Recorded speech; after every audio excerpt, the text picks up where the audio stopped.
Hey guys, my name's Phoenix. Welcome to the very first ever edition of That's What You Think. Now, this week we are going to be talking about my top 10 parenting pet peeves. Roll the titles.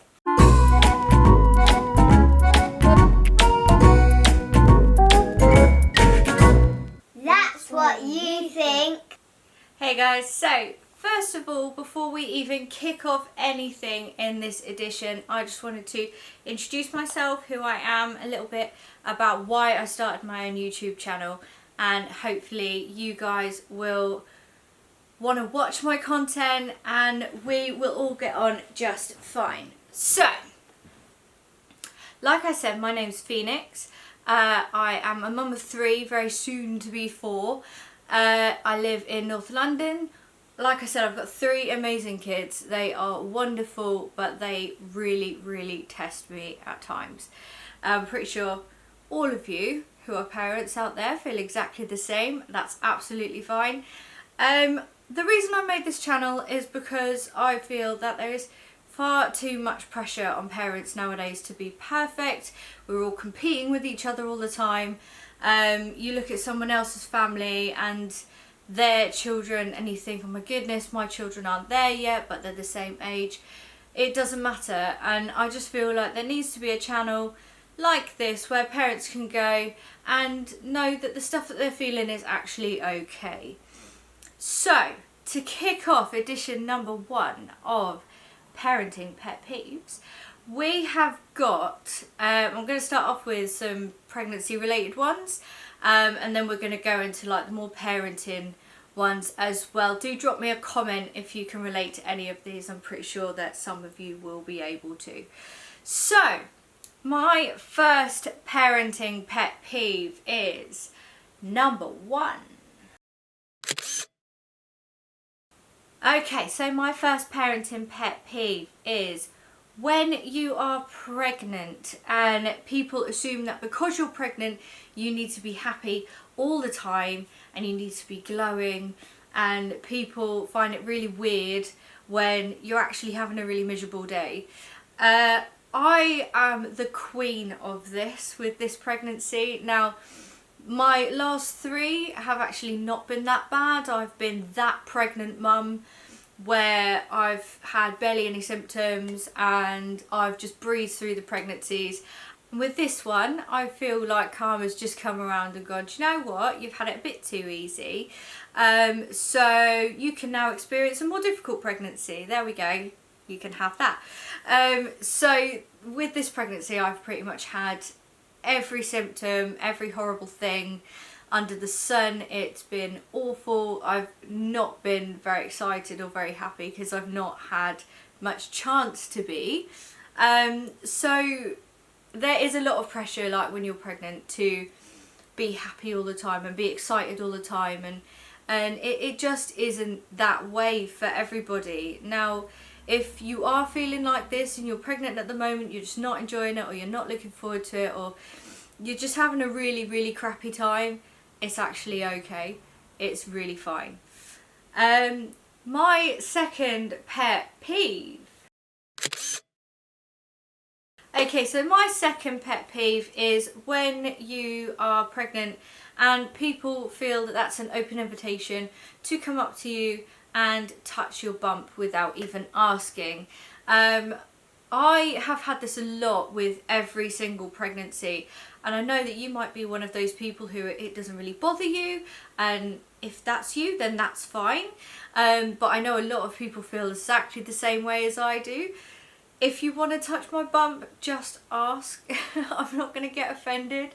But especially with this pregnancy, there are days where I don't want to be touched. I don't want to be fussed over. I just want to get on with my day. And it's not okay to just see a pregnant woman and assume that it's alright just to touch her bump, because it's not. So if you're one of those people that does that, don't do it. Number 3. Okay, so my number 3 is actually one that's very close to my heart, and I hate it so much, and 9 times out of 10 it's from people who aren't pregnant or who've never been pregnant. It seems to just be like people who don't really understand what being pregnant's like. And it's when you are having a day where you just feel massive, like your bump's huge, your feet hurt, your legs ache, your back hurts, and you've got so much to do and you haven't got the energy to do it. And then you get that one person who says to you, oh, but you're not even that big. That is one of the most irritating things that you can hear. And I know that some people say it to try and be flattering and to try and be like, you know, oh, you're not that big, it's fine. But on a day where you feel massive, just give me ice cream or chocolate. That's all I need. I don't need people to say to me, oh, you don't look that big, because I feel like I do, and that's absolutely okay. So from here on, we're going to do some that are more sort of parenting related and more related with children. So here we go, on to number 4. Okay, so my number 4 is one I genuinely believe that every single parent can relate to, and it's the parent competition. Okay, so it's when people, maybe without even meaning to upset you, but they will compare their children to yours. So they'll look at your child, you'll be in a conversation with them, and you'll be talking about, oh, so-and-so's just learned to read. And you're talking about your child, and they'll just turn around and go, oh, they've only just learnt to read, you know, mine learnt to read ages ago. And as much as you think, you know, oh, this is just a normal conversation, it can actually be quite hurtful and quite upsetting. And I think the thing that us parents need to realise is there is no set time for children to develop in doing anything. So whereas your child may have only just learnt to read and her child learnt to read ages ago, your child could be doing a lot of things that maybe her child hasn't started doing yet. So it's really important to realise that all children will develop at their own pace, but they will get there. Okay? Children are not just gonna not develop. Okay? You've never gone to work and there's a guy there who, you know, still isn't toilet trained or something like that. So, you know, although they do act like it sometimes, I will agree with that. But yeah, so just don't worry, don't compare yourselves, don't worry about your child's development. They will get there when they're ready. Okay, number 5. Number 5 is one, again, which I believe every parent will be able to relate to. Now, it's when your child will ask for something to eat, something specific. So say they want a peanut butter sandwich. They will ask for that peanut butter sandwich and they will keep banging on, and they'll usually start asking around about an hour and a half before dinner time, and it will finally get to dinner time, you'll make them their peanut butter sandwich, and all of a sudden they don't want it anymore. Now, I cannot tell you the amount of times this happens to me. Okay, with 3 children, my children are 10, 8 and 7, and this happens almost on a 2-3 daily basis, and it is one of the most frustrating things that I have to deal with. That and all 3 of them liking different sorts of food, so I essentially have to make 3 different dinners rather than just one. If you are going through this, you're not on your own. It is irritating as hell. There is no way around it. You just have to eat the sandwich yourself, okay? Eat the sandwich yourself, enjoy the sandwich, and make them something else. It's just the easiest way around it, okay? Now, we are on to number 6. Now, number 6 is one of my favourites. Okay, number 6 kind of follows on from the last one. Okay, so it's when you've made your child dinner and all of a sudden they're just not hungry. Like, they're not hungry. It's dinner time. They've not eaten since their last meal, but they're not hungry. And you are convincing them for ages and ages and ages to eat something. They won't eat what you've made them. And then 5 minutes later, they ask for chocolate, or they ask for crisps, or they ask for a yogurt, or they ask for a treat. And it's so annoying. Guys, it's so frustrating, and I'm right there with you. Those of you that have children that do this, I'm pretty sure that's almost everyone watching this. If you have children that do this, even if you have just one child that does this, my heart goes out to you, because it is so irritating. And it is literally, that's why it reached my pet peeve list, because it's one of those situations where you know that strangling them isn't right, but in your head that's all you're doing. So I'm right there with you, and yes, my children do it too. Number 7. Okay, number 7 is when you're getting your children ready to go out and you've managed to have the battle of what they're going to wear, and whether they're wearing a coat or not, or whether they're holding their coat, whether they're just wearing a jacket. So you've gone through all of that argument, you've gone through all of that battle, you've finally got them dressed, and we're now onto the shoes, and there's only one shoe. Why is there only one shoe? Why is there only ever one shoe? Where does the other one go? Like, they take their shoes off in the same place every day. Where does the other shoe go? Honestly. And then you spending almost an hour looking around the house for this shoe, but they don't want to help you look. They just sit down, and because they can't see the shoe in front of them, they're done looking. No, get up and help me. We've got somewhere to be. Help me find the shoe. It's your shoe. Absolutely understand parents in this situation. This is a daily thing for me, and my partner has been doing the school run a lot since I've been pregnant, because, like I said, I've been quite ill. So my partner's had to put up with it as well, bless him. So we completely understand how you feel. It is irritating as anything. And that is why it's made its way so high up in my pet peeve list.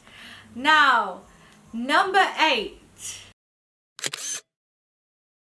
Number 8 is one that I get quite a lot, actually. I got pregnant with my first when I was 19 years old. I had him when I was 20. Had him just a few days after my 20th birthday, actually, so that was nice. And I get a lot, because I'm only 30, so I get a lot of people saying to me, oh, you started young. And they say it in such a judgmental way. And personally, I think it was, for me, it was one of the best decisions I ever made. You know, I got to have children quite young. I mean, I'm 30, and yes, I'm now on number 4.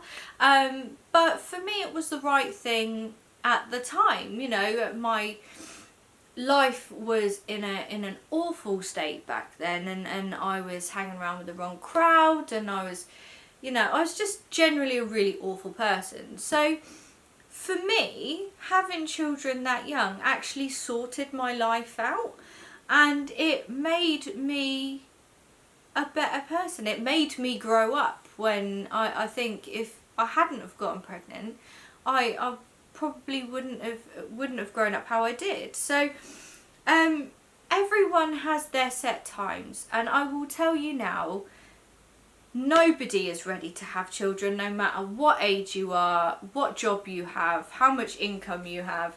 No one's ever prepared or ready to have children, okay? All you need is a good support system, you need a roof over your head, and you need bundles of love to give them. That's pretty much it. Oh, and on top of that, tons of patience, okay? If you don't have patience, when you have children, you learn it, okay? So don't worry, it's absolutely fine. But yeah, so if you are someone who's like me and started young, don't worry about all the comments, because you know, when we're in our 40s, you know, we're gonna have children that are old enough to look after themselves, and we're gonna be in Mallorca or Ibiza or somewhere on a beach sipping cocktails while Karen is out there at 35 years old with a newborn doing all the night feeds. Okay, so seriously, don't worry. But if you are an older parent, it works the same for you too, okay? Just because you're having babies a bit later than everyone else, who cares? It's right for you, okay? So, moral of the story, don't listen to what anyone says to you, because it's a load of crap. Now, number 9. Okay, so number 9 is one of my all-time hair pulling out moments. It frustrates the hell out of me. No matter how many times I ask my children not to do it, they still do it, and I don't know why. Now, we have a laundry basket in our kitchen, okay? Now, it's not just a laundry basket, it has 3 segmented pieces in it, and it says lights, darks and colours, okay? It even tells them what clothes go in what bits, okay? Why is it that they see that as an invitation to just leave their clothes just strewn on top of it or on the floor next to it? And it's still me having to sort it all out. I don't understand how that happens. Like, I purposely bought a laundry basket where it tells you what to put where. So why am I still having to sort the laundry out? Why? Why is that my job? Okay? Children are a nightmare at this. You think you teach them to take their laundry downstairs, okay? I've got my children bringing their dirty laundry down from upstairs to the kitchen, okay? So why is it that last 2 seconds of putting it in the right bit, they just don't get? Why? Why? I should have just bought one of the big laundry baskets where you just throw everything in, because for the use mine does me, that's pretty much it really. So, number 10.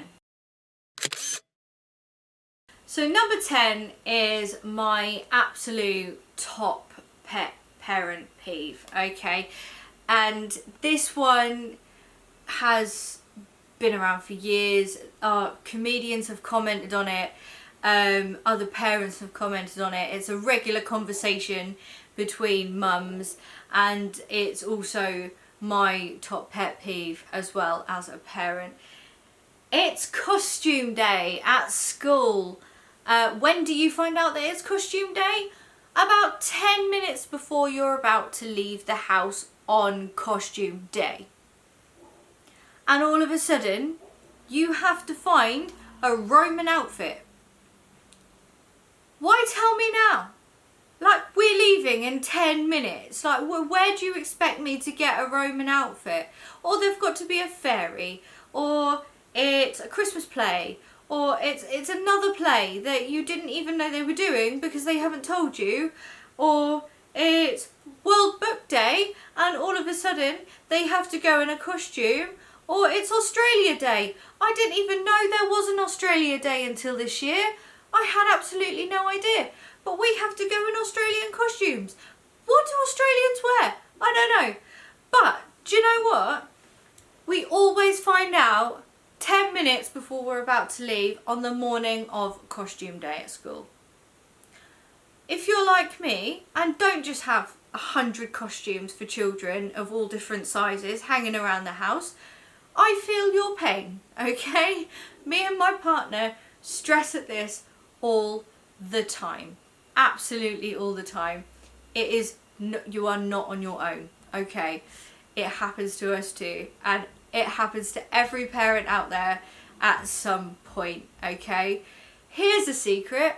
Most schools have costumes already in their classrooms for children that don't go to school with a costume. So if you really can't think of anything 10 minutes before you're about to leave the house, don't worry, because the school has spare costumes anyway.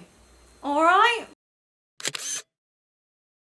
Now, this concludes my first ever edition of That's What You Think and my top 10 parenting pet peeves. Now, if you have related to even just one of these pet peeves, please do drop me a comment below and let me know which ones you relate to. Or if there's any that haven't been mentioned, drop me a comment, let me know, and I might be able to include it in one of my next videos. Now, also please don't forget to like, share and subscribe. Tell all your friends, tell all your parent friends. This will be weekly content, guys, so it'll be every Monday. And yeah, I hope you guys enjoyed, and I will see you next week. Ta-ra! That's what you think.